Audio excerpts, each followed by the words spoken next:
Greetings, YouTubians, and welcome back to Wayne's Sharp World, where today we're going to be taking a look at a new knife that is actually very similar to this guy right here. What we have here is the Vosti Nightshade. Now, I've done a full review on this. I've had it for quite a while. As you can see by the patina on the bolster here, it's had a pretty good amount of pocket time. Now, the knife we're going to be taking a look at is actually very similar to this knife right here. It's actually kind of the exact same knife, except the budget version. What we have right here is the Vosti Nightshade LT version. I'm kind of assuming LT stands for light. I don't know for sure, but it is the Nightshade LT. And what we have here, as you can see, we're going to put it right next to the original, is the exact same size, exact same everything in terms of design, blade shape, edge. A lot of things are pretty much the same. The difference is in the materials. And we're going to go over that. And there's also some other really big benefits that we're getting with this cheaper version. And when I say cheaper version, the only thing that is cheaper with this is the price, because you get a lot of performance and a lot of amazing blade in this knife right here, very similar to what you have here. So first of all, let's take a look at the price. On this knife here, we had copper, we had micarta, really nice polished micarta. We had a deep carry clip and M390 blade steel. There wasn't a lot to dislike about this. Some people may not have liked the price. The price was coming in at $129. Not cheap. That's, anything north of $100, you got to think twice. So it was up there a little in price. But then you have this version here. More of the current model for a budget knife, let's say. 154 cm steel. A lot of people love this steel. I'm one of them. G10 handles. Very nice, smooth G10 handle. Kind of has that nice grainy look that I really like to see, the finish that I really enjoy on some G10. And the same deep carry clip, just with kind of a satin finish. But I just noticed this too. My original Nightshade, there was a little wiggle there on the clip. It moved just a little on me. Not this one. This one is rock solid. It's not budging. I really like that. Another huge difference on the clip of this knife. See that? See how this clip, the screws are recessed, but the clip is not. You do have enough room to get through over the pocket, but on this one, you don't have to worry about that because it's a fully recessed clip, fully recessed screws, so you're getting all the bells and whistles. And I actually really got ahead of myself here. What we're going to do is take a couple steps back, look at some real quick specs. We'll bring this guy back here in just a second, a little later on. But let's take a look at just exactly what we have here. We have we have an overall length of 7.48 inches, a blade length coming in at 3.26 inches, a blade width at 1.21 inches, and a blade thickness at 118 thousandths. We have, of course, that 154 cm blade steel with a Fusion Cookery Shillin Cutter blade style, a very high, very full flat grind that makes for some very nice slicey blade. We have a handle length coming in at 4.22 inches and a handle thickness at 546 thousandths. Handle width on this guy is right around 890 thousandths. Handle material G10 with a liner lock locking mechanism. User of a right hand only tip up carry, but of course, as you saw, that clip is fully recessed with the screws all the way recessed. Everything very nice. Perfect design for base of a pocket clip, in my opinion. Very nicely done. Weight coming in at 4.16 ounces. Designed by you, and a price of $69. So there you go. This is very much in that Kaiser realm of price and quality. You're getting a lot of bang packed into this right here, and it definitely shows. Let's take a look at some quick size comparisons, and then we'll take a quick run through of this knife in terms of just what I think of the blade, the handle, ergos, action, all that good stuff. Here we have the Civivi Elementum, and let's also throw in the Spyderco Para 3 there. As you can see, bump that back just an inch. There we go. Pretty decent comparisons there. This is really not that small of a knife.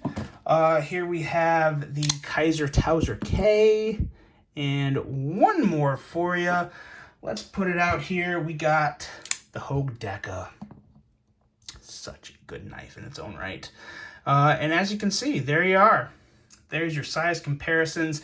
And really don't have any other knives that compare to the overall shape, the arc of this handle. That really does make it a very, very useful blade, especially if you're really, coming down on something.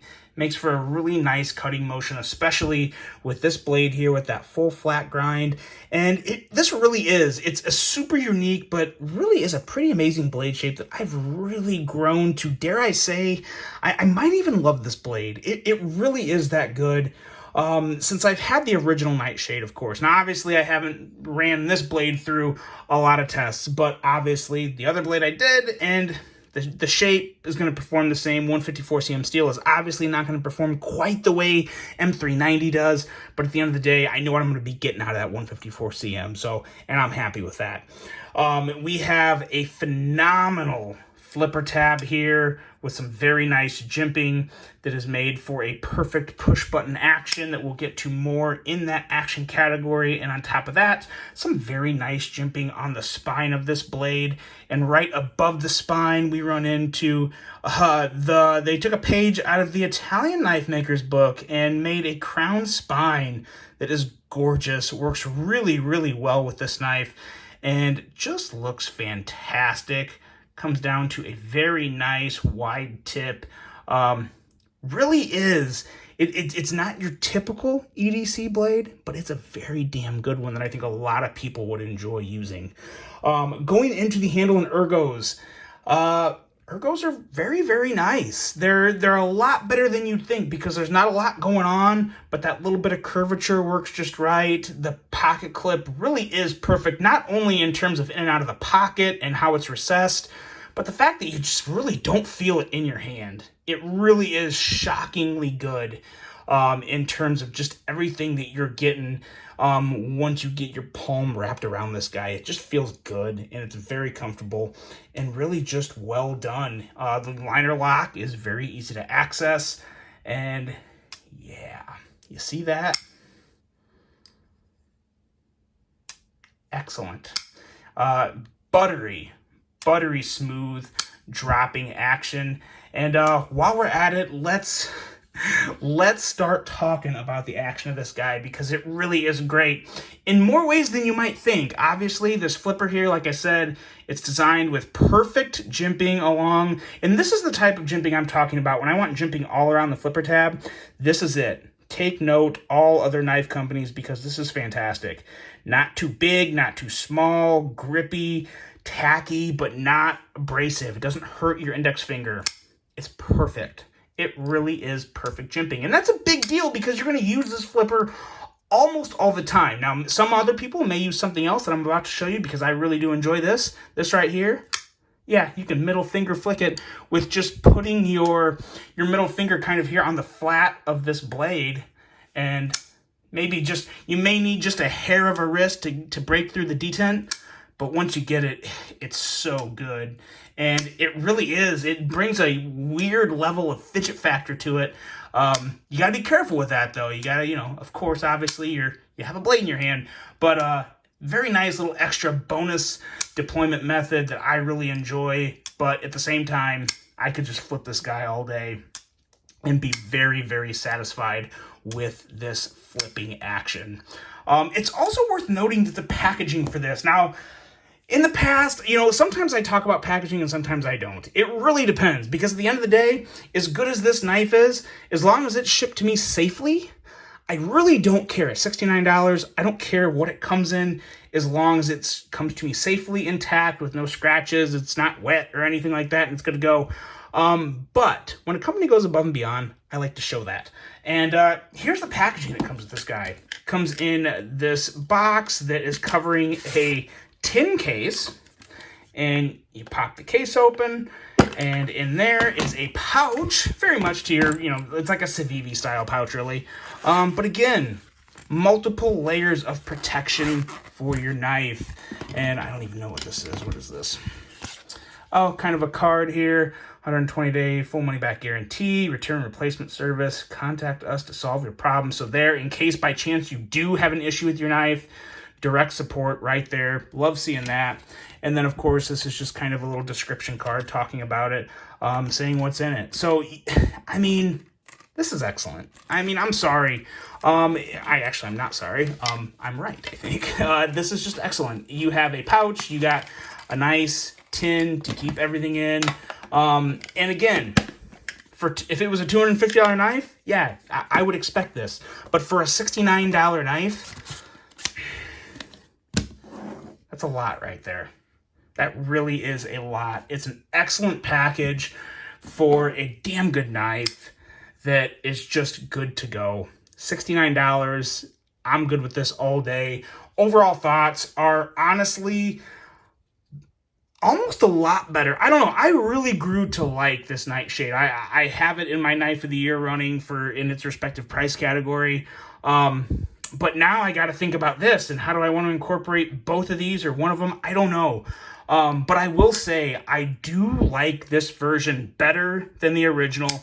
One, obviously, because the price is less. You sacrifice a little in materials, but I don't know. You're literally getting you're paying half the price for a knife that is, in terms of performance, in terms of quality, it's definitely not half of this knife. You're basically getting the full knife with just a little less bang in terms of material quality, I guess. It's obviously M390 down to 154 cm is a step down. But again, a lot of people are willing to sacrifice that difference in blade steel to save, half the money. And I am one of them. As much as I like this, I do like this more because the clip doesn't have that wiggle. It's a solid clip. It's fully recessed. The ergos are just as good. It's actually a little lighter because it doesn't have the copper on it. So there's a lot of benefits to this. And at $69, you just can't go wrong. One more thing. Got a little more for you. I got a discount code on this guy. I'm going to have all the discount information listed in the description of this video. And guys, get these while the getting's good because there's two options actually. There is the black G10, and then there's also a gray G10 version. So gray G10 or black G10, you really can't go wrong with either, whichever one you prefer. The gray G10 may be fun to writ dye if you're into writ dyeing, but this is an excellent knife. Excellent knife that is good to go in my book, and for $69 and everything that comes with it, you really cannot go wrong. So that's it, guys. That is the Kizer Nightshade LT.